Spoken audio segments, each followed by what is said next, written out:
Hey guys, Mr. Betts here. Before you watch this video, I would encourage you to try to complete this first page of the packet on your own, and then I will go over the answers with you. So if you haven't had a chance to do that, pause the video, complete this, and then come back to it.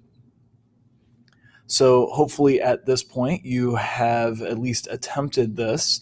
And so what we're trying to do here is match one of the descriptions over here in the first column with one of the descriptions in this one. So each answer is going to be used once, and so we want to match which one goes with which. So the first one, we want to know how we're going to measure instantaneous rate of change of position. So if you remember, the position is going to be measured in some sort of distance units, and if we're talking about a rate of change, we're going to be dividing by time units. So it's going to be some sort of distance divided by time is going to be our units, but we're going to measure that by using velocity. So number one, rate of change of position is going to be velocity. I'm going to cross that off as I use it because we're not going to use any of these twice. Second one says possible units for acceleration. So acceleration is telling us how fast velocity is changing. And velocity, remember, is measured in distance per time. And when we take the derivative of that, we're going to be dividing by time again. So we're going to have units that are going to be distance per time per unit of time. So it looks like that's going to be F.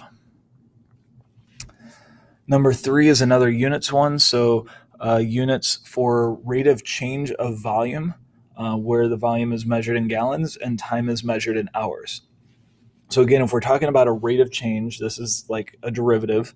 It doesn't have to be a derivative. It could be an average rate of change, which would just be a slope.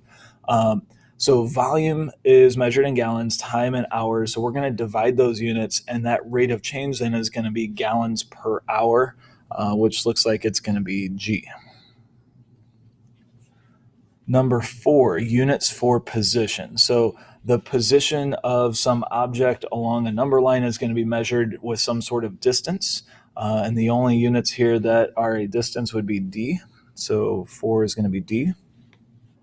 Number five, instantaneous rate of change of velocity.